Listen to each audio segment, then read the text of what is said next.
వీకేకే న్యూస్కి స్వాగతం. అనంతపురం జిల్లా బుక్కరాయ సముద్రం మండలం కేకే అగ్రహారం గ్రామానికి చెందిన రైతు ఎర్రిస్వామి తన భూమి సబ్ డివిజన్ కోసం నెల క్రితం ఆన్లైన్లో దరఖాస్తు చేసుకోగా ప్రభుత్వ సర్వేయర్ ప్రతాప్ రెడ్డి ప్రభుత్వానికి సంబంధం లేని హర్ష అనే ప్రైవేట్ వ్యక్తిని సర్వేయర్గా పెట్టుకొని డబ్బులు 6,000 రూపాయలు వసూలు చేసి కాలయాపన చేస్తూ ఈ విషయంపై రైతు ప్రశ్నించగా సబ్ డివిజన్ కావాలంటే ఇంకా అదనంగా 30,000 ఇస్తే వెంటనే సబ్ డివిజన్ చేస్తామని హర్ష అనే వ్యక్తితో ప్రతాప్ రెడ్డి బాధిత రైతుకు చెప్పించినట్లు మీడియాకు వెల్లడించిన రైతు ఈ విషయంపై ఎర్రిస్వామి స్థానిక ఎంఆర్ఓని ప్రశ్నించగా నాకు ఎటువంటి సంబంధం లేదంటూ చేతులెత్తేసిన బుక్కరాయ సముద్రం ఎంఆర్ఓ కావున విషయంపై కలెక్టర్ కానీ ఆర్డీఓ కానీ స్పందించి తమకు న్యాయం చేయాలని మీడియా ముఖంగా కోరడం జరిగింది. కదా హర్ష, ఇప్పుడు నీ నోటీస్ ఓబ్లేస్కి ఇచ్చే సరిపోతుందా? ఓబ్లేస్కి ఇచ్చేసి సరే ఇచ్చేసి డైరెక్ట్ ఆడ ఫోన్ నెంబర్లు రాసిచ్చేసి ఫోన్ నెంబర్ లేవు గుర్తులేదు వాళ్ళవే లేవు. ఇప్పుడు ఎవరు దాంట్లో ఇప్పుడు నాగమూని అంటే ఎవరు? నాగమూని 2 ఆయన, ఈయన 3 ఆయన, 4 ఆయన. వాళ్ళ నెంబర్ ఏంటి? నంబర్ ఉండాలి. తలారి నుంచి ఫోన్ చెప్పి అంతే అంతేలే ఫోన్ చేపించేసి అయిపోయి సింగర్ వాళ్ళు పోలేడు ఫోన్ చేయను అని చెప్పి అంతే. సరే కదా హర్ష, చెప్పిన ప్రతాప్ రెడ్డి సార్ డబ్బులు ఇచ్చినావు లేదా? ఇచ్చినావు.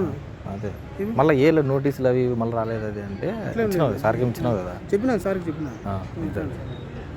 అదే డౌట్ వచ్చి ఇచ్చినా లేదా మళ్ళీ రాలేదు అది అంటే. హలో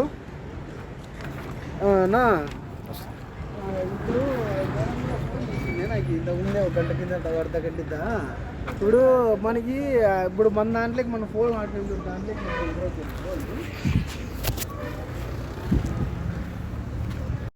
ఇదిగో వస్తాం నెల దాటిపోయింది, ఇంతవరకు రాలేదు. ఆయన దగ్గర అసిస్టెంట్గా పనిచేస్తాడు హర్ష అని చెప్పేసి ఆయన 6,000 ఇస్తే మీకు పక్కన వాళ్ళకు నోటీస్ పంపిస్తానన్నాడు. 6,000 ఇచ్చినాను. నోటీస్ పంపించినాక మాకు డేట్ ఇచ్చినాడు. ఆ డేట్లో పోయి ఆడు ఉంటే అక్కడ సర్వేర్ రాలేదు. నేను మళ్ళీ 3 గంటలకు ఫోన్ చేస్తే ఆ హర్ష అనే వ్యక్తి, ఆ ప్రైవేట్ వ్యక్తి ఆయన డబ్బు 30,000 డబ్బులు ఇస్తే మా మండల సర్వేర్ సభ్యుని ఇస్తాను నీకు, లేకపోతే ఇవ్వము అని చెప్పేసి ఆయన హర్ష అనే వ్యక్తి మాట్లాడినాడు. నాకు కాలు బాగాలేదు, యాక్సిడెంట్ అయింది, అది నేను తిరగలేను, నా చేత కాదు. ఈరోజు నేను కలెక్టర్ అర్జీ కూడా ఇచ్చుకున్నాను. కలెక్టర్ గారు కూడా ఇక్కడ ఎంఆర్ఓ గారికి చెప్పినాడు. మేము ఎంఆర్ఓ కూడా మేము కూడా అర్జీ ఇచ్చినాము. ఆమె కూడా స్పందించలేదు. ఆమె మీరు ఏం చేసుకున్నాం నాకేం తెలియదు అని చెప్తాను. ఆమె ఇంకా సర్వేర్ కూడా పిలిపించింది. ఆయన కూడా మేము వచ్చినాము, ఎవరో పక్కలలో చేయొద్దంటే చేయలేదని చెప్పేసి ఆయన ఎవరి మీద నెట్టేస్తున్నాడు. ఇది సమంజసం కాదు. ఇది అవును, దానికి ప్రూఫ్స్ ఉన్నాయి.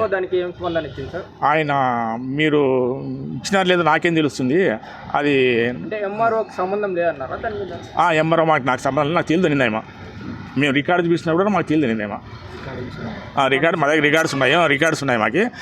అయినా కూడా మాకు తెలియదు, మీరు ఏం చేసుకున్నారో తెలియదు అని చెప్తున్నాను. తేలిపోతుంది.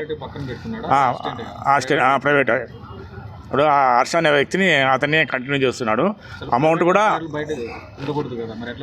ఆయన మేము అడిగితే ఆయన ఎప్పటి నుంచో ఉన్నాడు, ఎవరు ఇంతకుముందు సర్వే రికార్డ్ నుంచి ఉన్నాడు అని చెప్పేసి అక్కడ మా వెంకటాపురం విలేజ్లో ఆయన సచివాలయంలో సెక్రటరీ ఉన్నాడు ఎరుస్వామి, ఆయన కూడా కులం పేరుతో తిట్టినాడు.